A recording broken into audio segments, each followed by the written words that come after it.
Hello everyone, and welcome to the 7th video that will be part of this series about the Go programming language. And today we're going to look at another very important concept, and that is the concept of constants. So, as the word probably already suggests, a constant in Golang is just a value that doesn't change throughout the program. But let's be a little bit more strict about it, because we could as well just declare a variable, a, for example, of integer type equal to 5, and just not change it throughout the program. Does it count as a constant?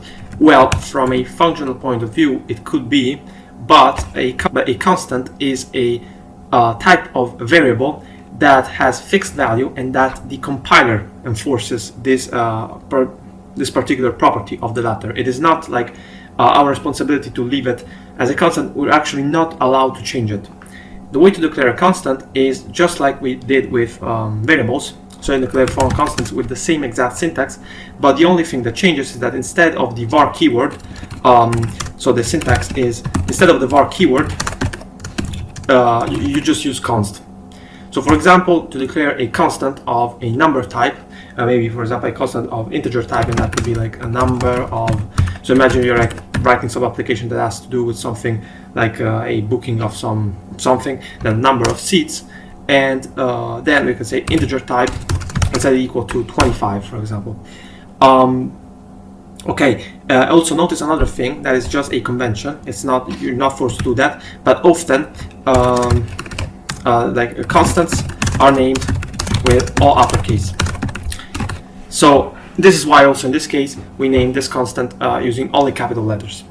And also, just like we did with variables, we can also use type inference with constants. In fact, we can declare a constant, for example, a constant a equal to value, and not specify its type. And the compiler will basically figure out the type on its own without us actually explicitly telling him. So now let's try to write to the console using font print line. Let's print out all these constants, so a and pi, and let's see what happens. And we get all of them out. So now let's also see their types, so that we can see how type inference also works for constants. And let's see. And we get int float 64 as expected. So okay, and as we said above, we actually are not able to reassign a new value to one of these constants, because let's try to for example give a another value. So let's try maybe to change the value of a, and let's see what happens. And in fact we get an error, cannot assign to a untyped int constant 55. That's because we declared it as a constant, and thus throughout the program, every time we try to reassign a value to it, we will run into an error. So with this said, we are done with this video, and in the next one we will see getting user input in the terminal.